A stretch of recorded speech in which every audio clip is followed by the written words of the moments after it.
एडुनेट के दूसरे पार्ट का वीडियो है ये, जिसमें हम लोग एडुनेट के काम को आगे बढ़ाएंगे। अभी हम लोगों ने लास्ट वीडियो में काम कंप्लीट नहीं किया था, वो देखने में बस इतना ही सा है।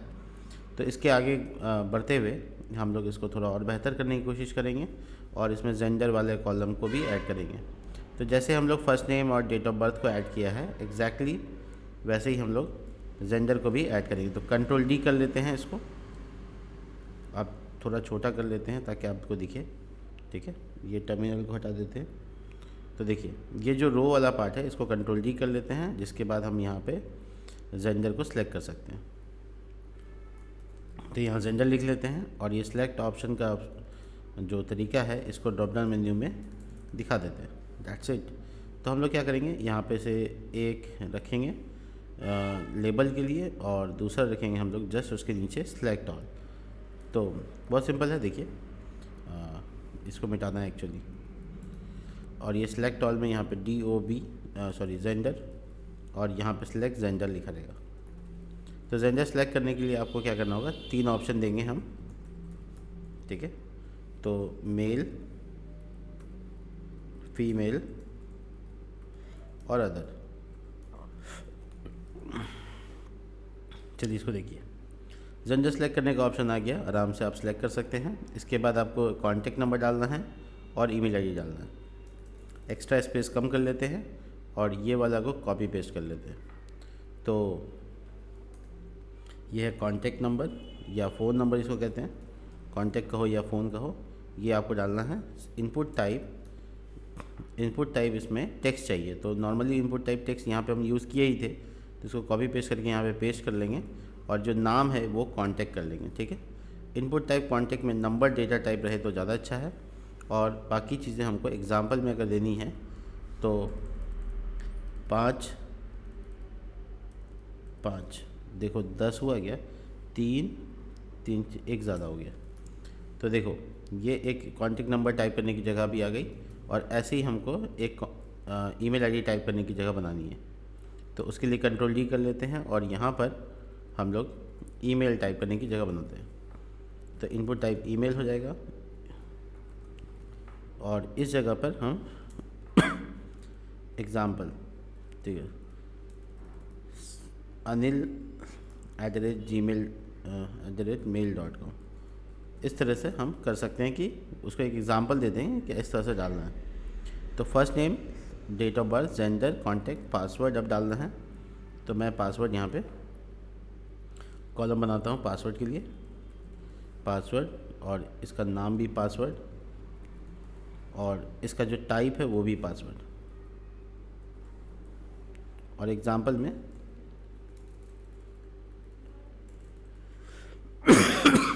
सॉरी, राइट स्ट्रॉन्ग पासवर्ड,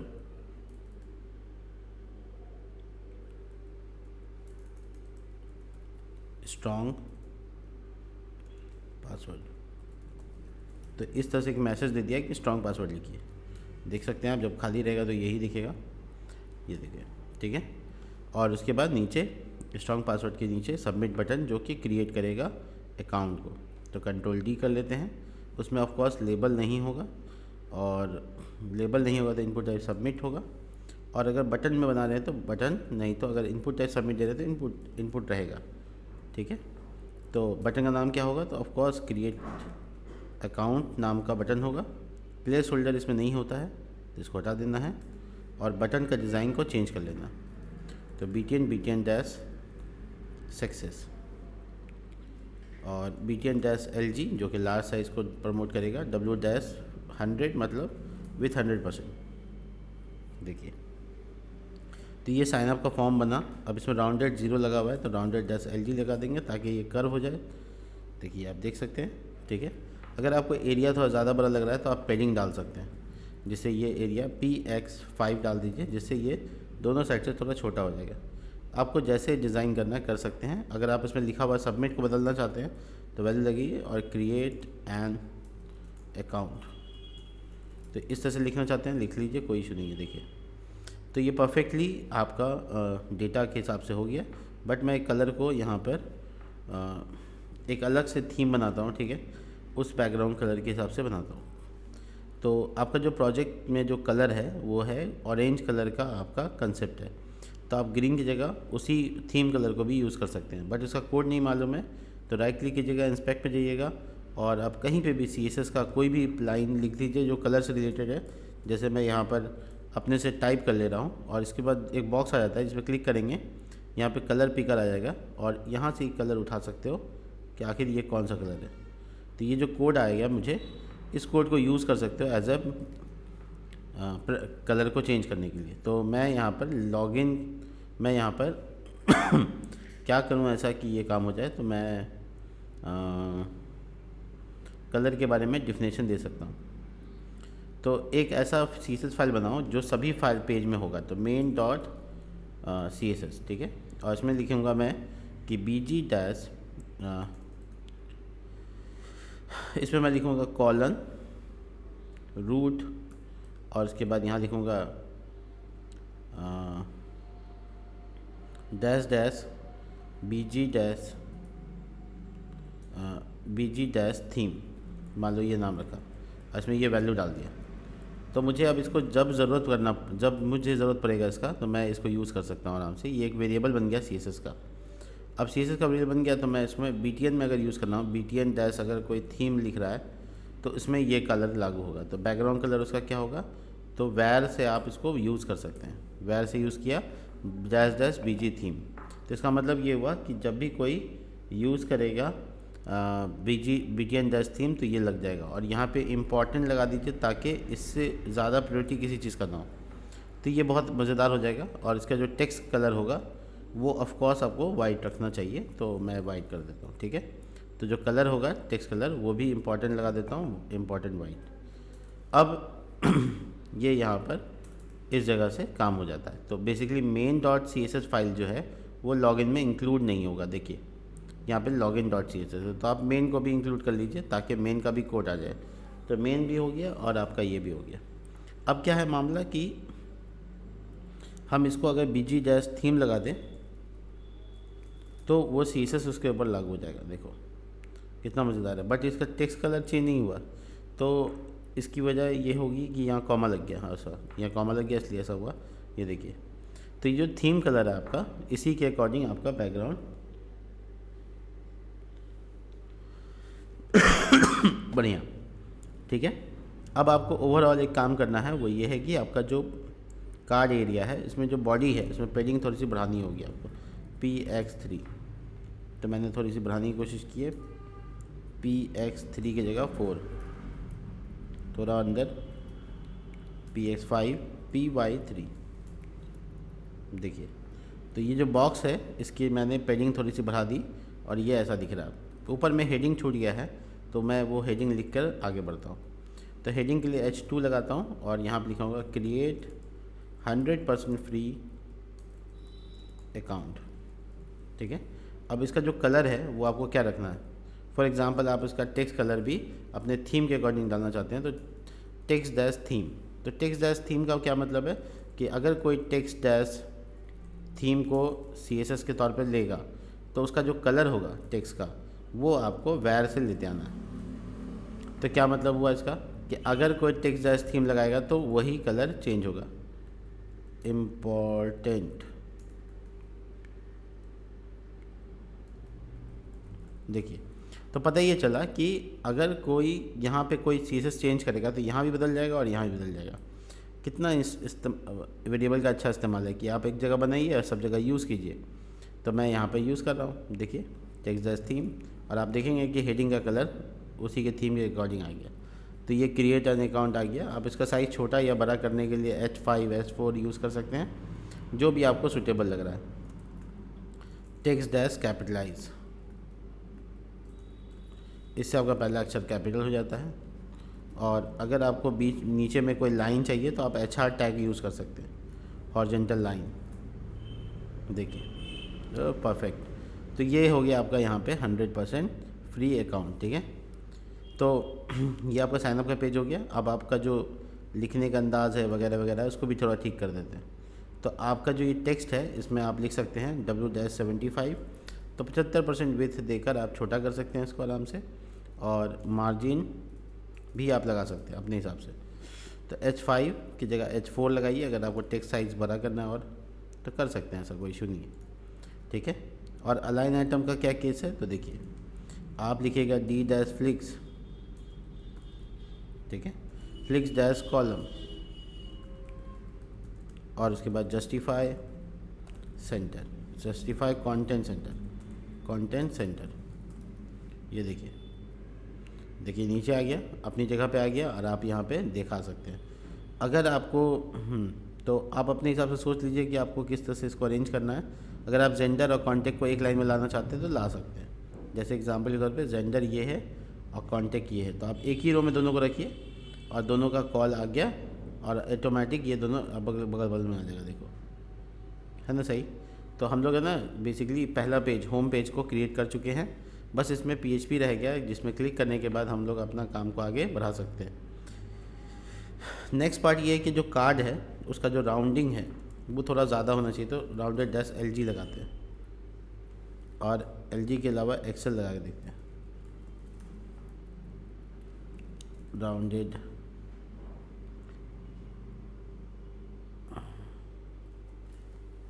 ठीक है, तो ओवरऑल मेरा यहाँ पे मैकेनिज्म ठीक ठाक काम कर रहा है। तो और क्या रह गया अपने पास ये रह गया कि जब इसका मोबाइल स्क्रीन रहे तो कैसा दिखेगा, ऐसा दिखेगा, देखो। तो मोबाइल स्क्रीन में थोड़ा सा ये अच्छा नहीं दिख रहा, बाकी ठीक ठाक है। तो हम मोबाइल स्क्रीन में ये अभी दिख रहा है, वो हम मोबाइल स्क्रीन में बाद में काम कर लेंगे। अभी यहाँ पे फॉर्म भरेंगे और ये फॉर्म मुझे दिखना चाहिए। अब इसमें डे दिखाना है, ठीक है। तो डे दिखाने के लिए क्या करेंगे, यहाँ पे ऑप्शन में आएंगे और यहाँ पे PHP शुरू कर सकते हैं। PHP एक प्रोग्रामिंग लैंग्वेज होने की वजह से आप आराम से इसमें प्रोग्रामिंग एस्पेक्ट की चीज़ें कर सकते हैं। जैसे हम यहाँ पे बता सकते हैं कि हमको कितना चाहिए डेटा, तो हम कहा कि एक तो फॉर लूप चला दो, मुझे पता है जब कितनी बार चलेगा, तो फॉर लूप, तो हम इसका नाम रखेंगे डे इज इक्वल टू, एक से शुरू होगा, $डे लेस देन इक्वल टू 31 तक जाना चाहिए, और $डे प्लस प्लस। अब मैं इसके अंदर क्या करना चाहता हूँ, एको करना चाहता हूँ, और ये ऑप्शन का टैग एको होगा क्योंकि इसी में दिखाना अपने को, और इसका वैल्यू होता है, तो वैल्यू का वेरिएबल यहाँ पे $डे आ जाएगा और ये बंद हो जाएगा $डे। पब्लिक को भी डे ही दिखाना है, ऑप्शन के टैग बंद, ठीक है। तो आप यहाँ पे देख सकते हैं कि यहाँ पे क्या गड़बड़ हो रहा है, फॉर ईच नहीं, फॉर लूप होता है, तो ये फॉर ईच का सिंटेक्स आ गया। अब देखिए यहाँ पे आपको 31 सेलेक्ट करने तक का ऑप्शन है, आराम से आपके पास लूप चल गया। तो ये एक लूप से एक फ़ायदा हो गया, ये इतना सा कोड लिखने से हो गया। इसी तरीका मंथ का भी डेटा होगा, तो मंथ के लिए भी हमको PHP चलाना होगा, बट यहाँ पे एक एरे रखना पड़ेगा। तो हम यहाँ पे क्या करेंगे, एक मंथ्स नाम का एक एरे बना देंगे और उसमें जनवरी, फरवरी, मार्च, अप्रैल,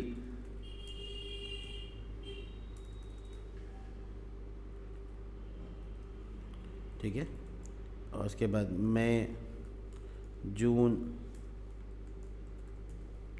जुलाई, अगस्त, सितंबर, अक्टूबर, नवंबर, दिसंबर। अब इसको आपको क्या करना होगा, फॉर ईच लूप में, क्योंकि एरे है तो फॉर ईच लूप चलेगा। अब आप क्या कीजिएगा, इस यहाँ पे थोड़ा चेंजेस कर लीजिएगा, मंथ्स एज मंथ, एक सिंगुलर मंथ, और आपको एस नहीं लगाना, ध्यान रखना सेम वेरिएबल नहीं होता है। तो आप क्या करेंगे, मंथ को वैल्यू के तौर पे दिखाएंगे, दैट्स इट। तो अब आप देखिए यहाँ पे भी यही काम हो गया है। यहाँ पे सिलेक्ट मंथ पे जब हम लोग सिलेक्ट मंथ की जगह सिर्फ मंथ लिखना है, ठीक है, सिलेक्ट डे मंथ, देखो तो मंथ सेलेक्ट करने का ऑप्शन मिल गया हमको। अब इसी तरीके से हमको ईयर सेलेक्ट करने का ऑप्शन चाहिए, ठीक है। तो देखिए ईयर सेलेक्ट करने का क्या कंसेप्ट होगा कि हम लोग सिलेक्ट ईयर जब करेंगे तो पहले तो यहाँ सिलेक्ट ईयर की जगह सिर्फ ईयर लिख देते हैं और यहाँ PHP करते हैं, ठीक है। तो PHP यहाँ पे इस जगह पे PHP में यहाँ पे हम लिखेंगे कि फॉर ईच लूप चलाओ, और ईयर को शुरू करो। ईयर जो शुरू होगा वो मेरे करंट ईयर से आगे पीछे का होगा। तो करंट ईयर निकालने के लिए हम क्या करेंगे, करंट ईयर न्यू डेट और यहाँ पे लिखेंगे वाई। तो कैपिटल में अगर लिखा वाई, तुमको हम पहले एको करके दिखा देते हैं, ठीक है। तो ये लाइन को कमेंट कर देते हैं और ये देखो,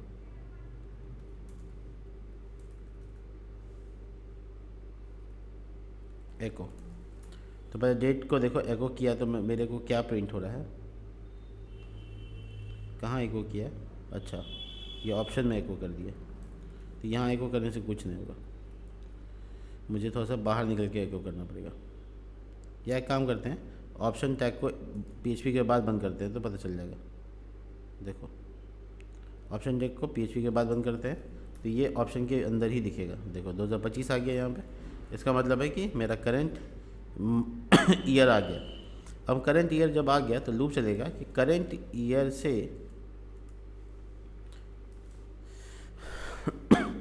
50 साल पीछे, ठीक है, 50 साल पीछे, और dollar year less than equal to current year से प्लस 50 साल आगे, ठीक है।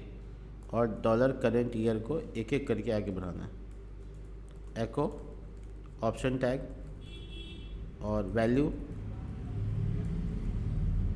और ये ईयर वेरिएबल को दिखा देना है, पब्लिक को भी यहाँ पे यही दिखाना है, और ऑप्शन टैग बंद। बहुत बढ़िया। तो देखो मैंने काम कर लिया। अब ये चेक करते काम कर रहा है कि नहीं कर रहा। तो यहाँ पे कुछ एरर आ गया है, ऑप्शन टैग बंद हो रहा है। करंट कहाँ से लेके आ गया, सॉरी, ईयर को आगे बढ़ाना है।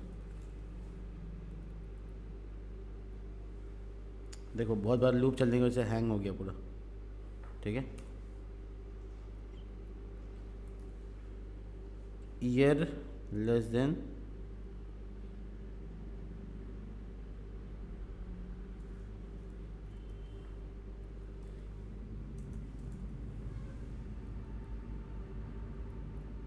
कंट्रोल यू प्रेस करते रहो। देखो ऑप्शन तो आ रहा है लेकिन वो ऑप्शन मुझे दिख क्यों नहीं रहा है।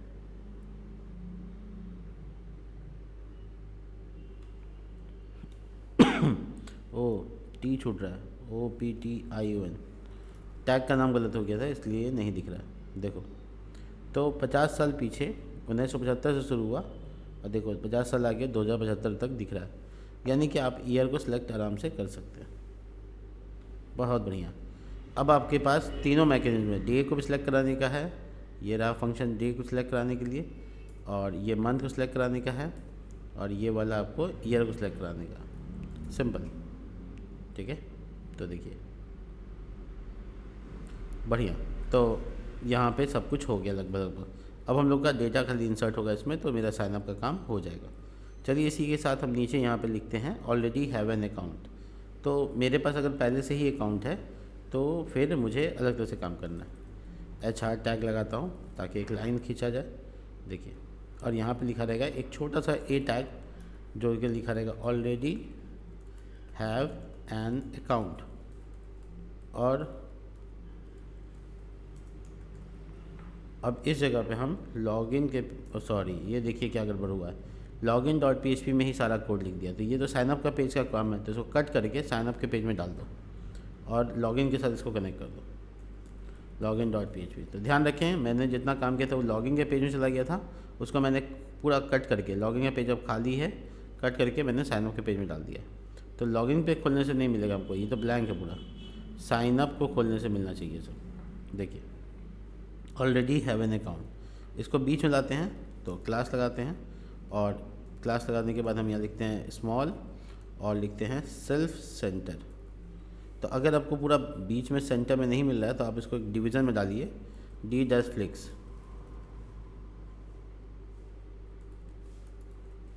ठीक है। और D-Flix लगाने के बाद आप यहाँ लिखिए जस्टिफाई कंटेंट सेंटर, हो गया। तो बीच में अब आ जाएगा, कोई इशू नहीं। तो फिर सेल्फ सेंटर जो आप लिखा है इसकी कोई ज़रूरत नहीं है, देखिए। तो ऑलरेडी हैव एन अकाउंट, क्या आपके पास पहले से अकाउंट है? अगर आपके पास पहले से अकाउंट है तो सेम पेज डिज़ाइन होगा, बस लॉगिन का पेज खुल जाएगा, ठीक है। तो अगर आपके पास पहले से अकाउंट है तो फिर क्या करना है, तो कॉपी करो पूरा पेज को और लॉगिन में पेस्ट कर दो, ठीक है। लेकिन इसमें चेंजेस कर लेना है। क्या करना है चेंजेस, कि यहाँ पे ना तो आपसे हम पहले तो टाइटल चेंज कर लेना है टाइटल, तो लॉगिन हेयर, ठीक है। इसके बाद फॉर्म आपका जो है उसमें ना फर्स्ट नेम पूछेगा, ना लास्ट नेम पूछेगा, ना आपका डे पूछेगा, ना मंथ, ना ईयर, क्योंकि आपका डेट ऑफ बर्थ पहले से है, ना आपसे जेंडर पूछा जाएगा, आपसे ईमेल खाली पूछा जाएगा और पासवर्ड पूछा जाएगा बस। इसका नाम क्रिएट की जगह लॉगिन अकाउंट, क्रिएट अकाउंट की जगह लॉगिन अकाउंट। बटन का जो नाम पब्लिक के ऊपर लॉगिन नाउ, ये बटन के ऊपर लिखा रहेगा। ऑलरेडी हैव एन अकाउंट की जगह पर लिखा रहेगा क्रिएट न्यू अकाउंट, ठीक है, क्रिएट न्यू अकाउंट। और ये कहाँ लेके जाएगा आपको, साइन अप के पेज पे लेके चला जाएगा। तो ये पूरा चेंज मैंने कर दिया लॉगिन के हिसाब से, ठीक है। एक चीज़ का ध्यान रखना है वो ये है कि जो टाइटल ऑफ द पेज होता है उसको भी बदलना चाहिए। तो लॉगिन पेज edunet.com, ठीक है। ये लॉगिन का पेज का टाइटल हो गया। ये साइन अप के पेज के टाइटल को चेंज कर देते हैं, क्रिएट एन अकाउंट पेज, ठीक है। और होम पेज में तो चेंज करेंगे, होम पेज में होम पेज दिखा रहेगा तो आप देख सकते हैं ये साइन अप का पेज है और इस पर क्लिक करने के साथ ही हम लॉगिन के पेज में आ गए। तो ये दोनों डिज़ाइन हो गया एक साथ, तो हम लोग का डिज़ाइन दोनों में कंप्लीट हो चुका है। सिंपल, देखिए देख पा रहे हैं आप, दोनों में हम आपस में एक्सेस कर पा रहे हैं। और नीचे एक फूटर बना लीजिए जो कि हर पेज में अवेलेबल होगा कॉपीराइट के लिए, ठीक है।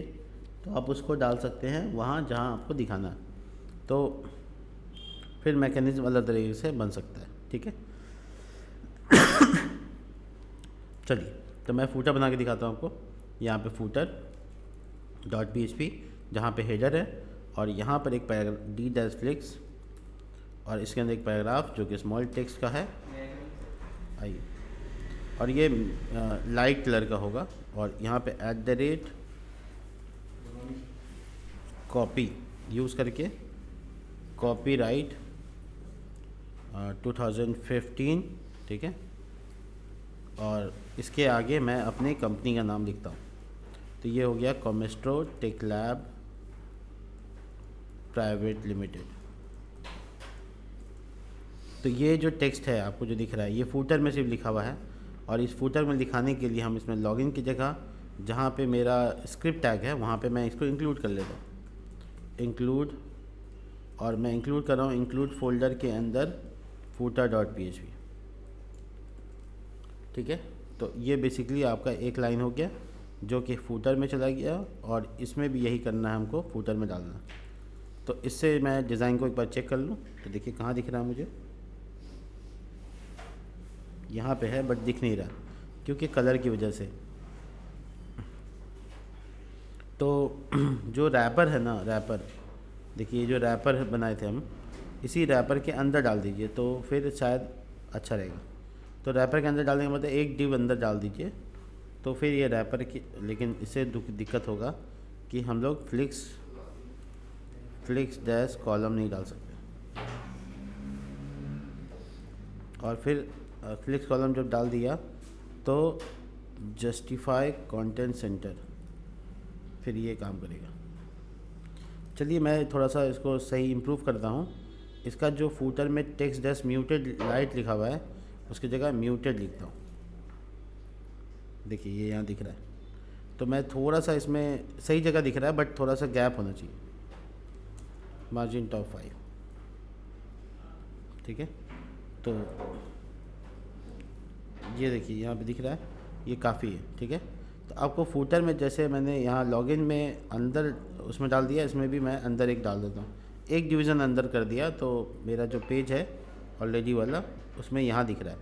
तो यहाँ दिख रहा है क्योंकि इसका जो स्ट्रक्चर है, सॉरी इसके लिए स्ट्रक्चर है इसमें, यहाँ पे कॉलम वाइज नहीं लिखा हुआ है। तो हम इसमें जाएंगे d-flex और यहाँ फ्लिक्स डैश कॉल लिख देंगे और जस्टिफाई कंटेंट सेंटर, ये देखिए, अच्छा फ्लिक्स कॉल नहीं लिखना होता है, फ्लिक्स कॉलम लिखना होता है। अब देखिए, तो ये यहाँ पे दिख रहा है, ठीक है। तो मोटे मोटे तौर पे ठीक ठाक दिख रहा है, और ये मुझे चाहिए कॉपीराइट के लाइन के लिए। और जो @ कॉपी लगाया था उसे सी यहाँ पे सिंबल आ गया। वापस से देखिए दोनों पेज में, ठीक है। तो ये बढ़िया से दिख रहा है। तो लॉगिन का पेज भी बन गया और साइनअप का पेज भी बन गया। अब आते हैं डेटाबेस के ऊपर, स्ट्रक्चराइज करते हैं। तो डेटाबेस के ऊपर क्या है सीन है कि हमको डेटाबेस बनाना है।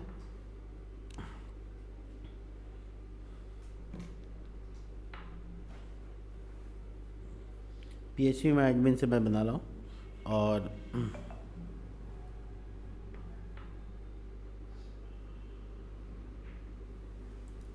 देखिए ये PHP में एडमिन है। इसमें एक नया डेटाबेस बनाते हैं। न्यू पे क्लिक करने के बाद इस जगह पे हम लिखते हैं, न्यू पेज पे क्लिक करने के बाद यहाँ लिखते हैं एडुनेट।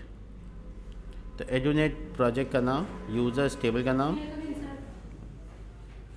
इसका नाम, और उसके बाद हम लोग यहाँ पे बेसिकली कॉलम्स डालेंगे। तो कितने कॉलम्स हैं यहाँ पे देखिएगा तो पता चलेगा, 1 2 3 4 5 6 7 8 9 10 अभी फ़िलहाल, और फिर बाद में 4 और, तो 10 4 14। तो मैं 14 कॉलम के साथ अभी शुरू कर रहा हूँ। तो एक एक कॉलम का नाम, जैसे कि आईडी की होगा, दूसरा होगा फर्स्ट नेम, नेक्स्ट होगा लास्ट नेम, नेक्स्ट होगा D-डे DOB, और ये M-DOB, और ये Y-DOB। उसके बाद मुझे चाहिए यहाँ पे जेंडर,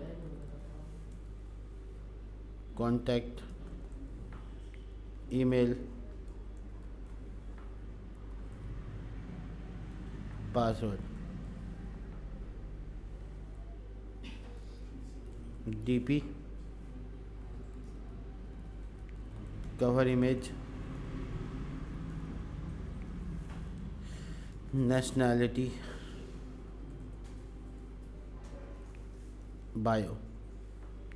अब जो बायो डेटा है वो टेक्स्ट में होगा, और उसका डिफ़ॉल्ट वैल्यू नल रह सकता है।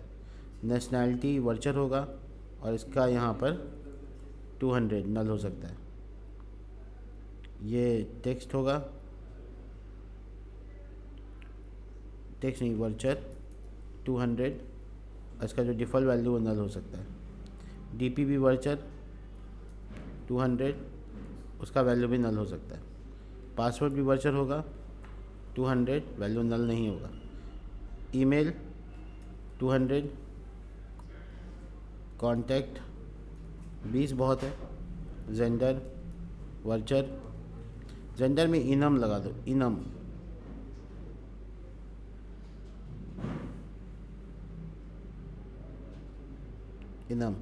इनम में यहाँ पे एडिट पे क्लिक करोगे तो यहाँ सेट कर सकते हो कि क्या क्या डाला जा सकता है। तो मेल फीमेल, जब नंबर ऑफ़ डेटा फिक्स हो तो ये लगा सकते हो। देखो चौथा खाली मत छोड़ देना, इसको हटा देना यहाँ से।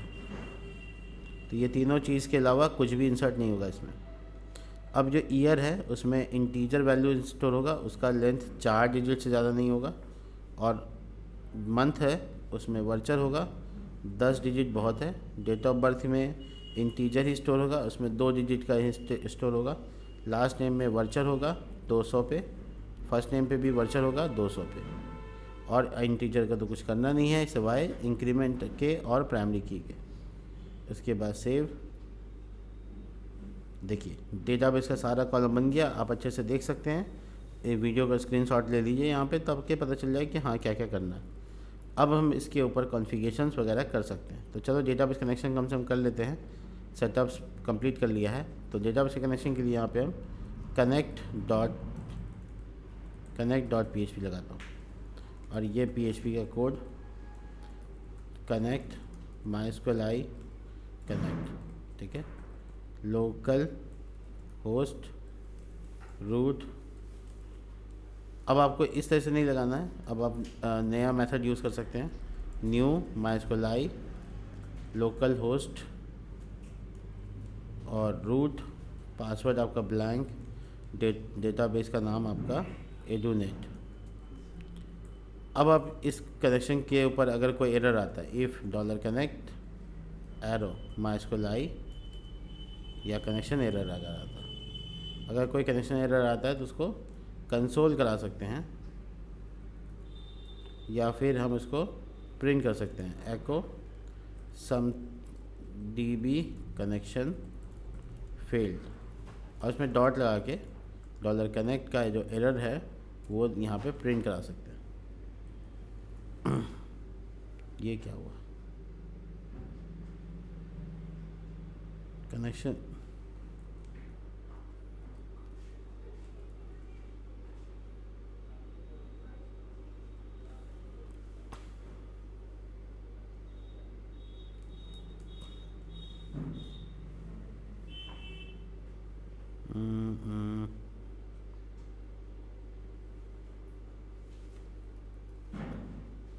मैं इसमें देखूँ क्या मैं गलती कर रहा हूँ।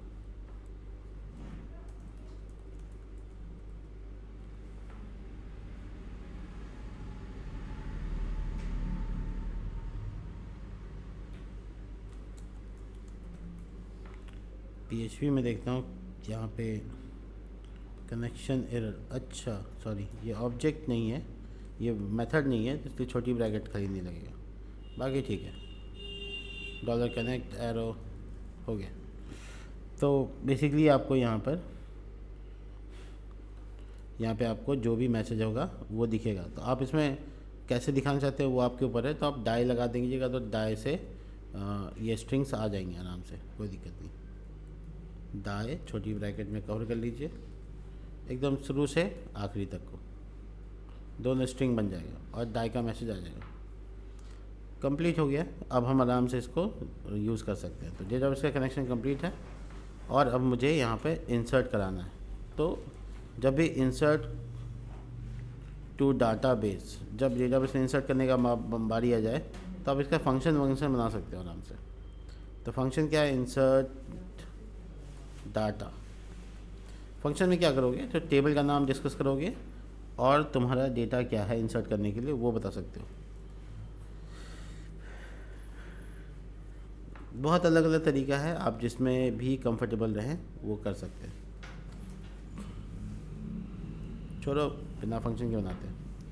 अब हम लोग साइन अप के ऊपर यहाँ पर इस जगह पर जो फॉर्म है इसका डेटा को हम लोग यहाँ से इंसर्ट कराएंगे और डेटाबेस में इंसर्ट हो जाएगा।